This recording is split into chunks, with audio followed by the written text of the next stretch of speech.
Hi everyone, welcome back. In the last time-lapse video I was making Prime's gun, and in this video I'll be setting up a simple cartoon shader along with setting up the FreeStyle lines and edge marking most of the model. So what we want to do now is just make a quick cartoon shader. Name it what you want. I've just called mine Cartoon Grey, and then open that up in the shader view.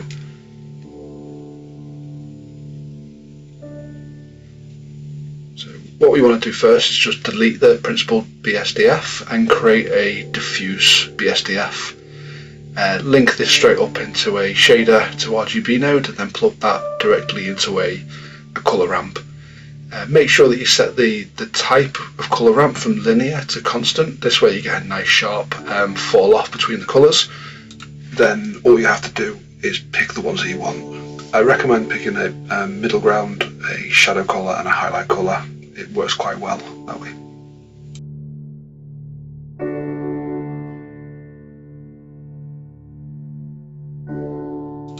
At the moment I'm just using a standard sunlight, casting down at an angle. I did find that using a spotlight was a bit more accurate. The shadows and highlights seem to fall a lot better using that, so going forward with the rest of it I'm using a spotlight. And once you've got your light set up, you can go back into the shader and mess around with the colour ramp just to tighten up and spread out the highlights a little bit. And basically that's what I use for a super simple Toon shader.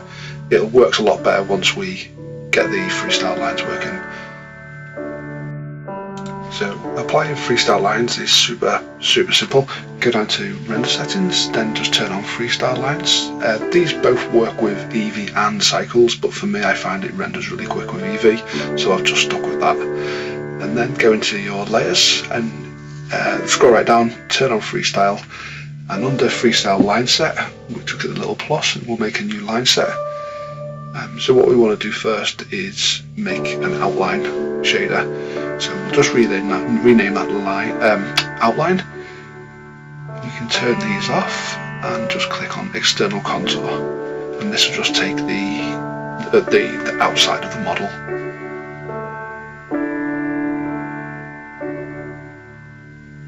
So if we scroll down into FreeStyle thickness, this is where we can adjust the line thickness for that layer. I have found that it's all dependent on how far the model is away from the camera.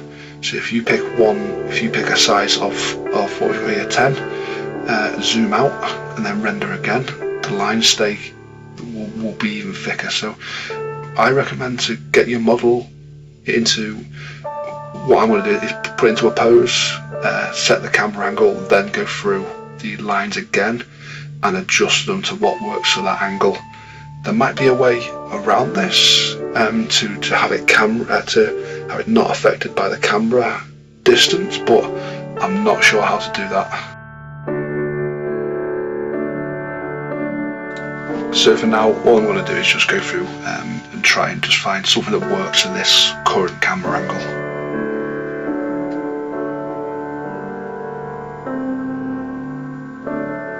So for all the detail on the inside, not the exterior contour, we want to make a new layer. And this is basically going to be details. Oh, before we do that, if you go onto outline and go down to thickness and turn it onto outside, add the word line set on that as well. There you go. It'll render on the outside of your model, not half and half on the mesh. So if we turn these details back on,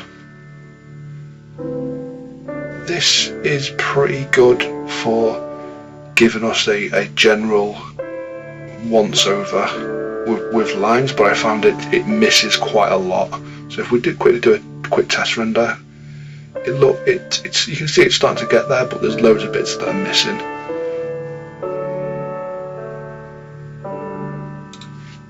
So what we're going to do is go through with the edge mark tool and highlight all the edges that we want the FreeStyle tool to mark. So we'll make a new layer, call it the edge mark. So now if we go into edit mode and select a face, I do a lot of this through the camera because it just makes it easier to render when you're moving around. So later on in the time lapse you'll see me working quite a lot with through the camera itself. So if we mark an edge, just all we do is select the edge, right click and mark as edge highlight. We have to make sure that we select it in the line set to use edge marks. So now we can see that edge that we've marked has a FreeStyle line on it.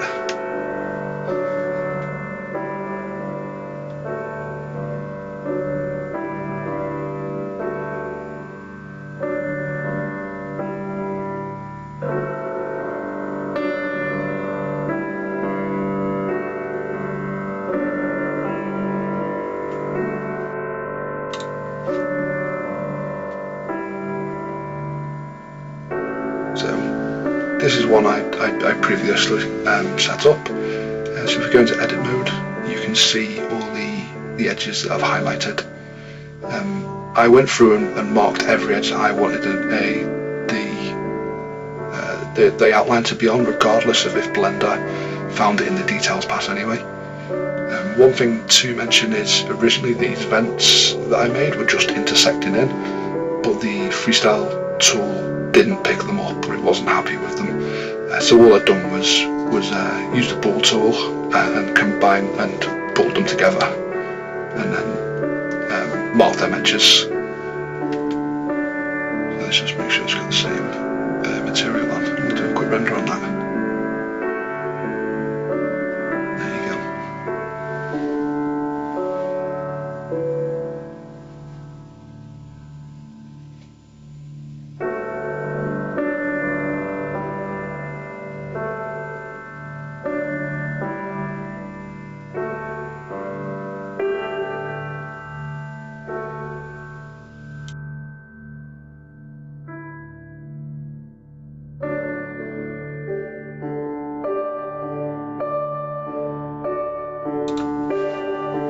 And when I'm going for the model, just make sure that you lock the camera to your viewport.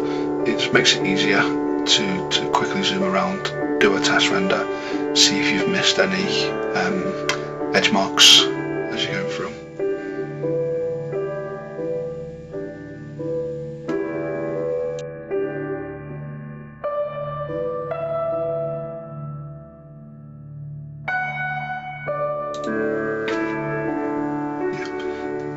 So if I quickly open up the full scene, you can see that I've already gone through and marked all these edges with the edge tool. It does take a while, but the final render looks pretty cool. I have gone through on this file and added a bit more colour, or primed proper colours.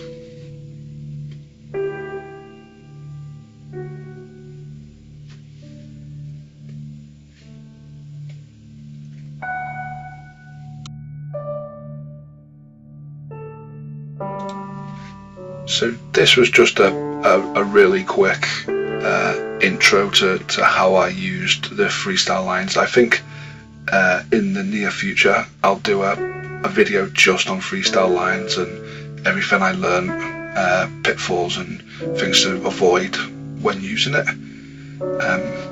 So I'll put the time lapse on now. Enjoy.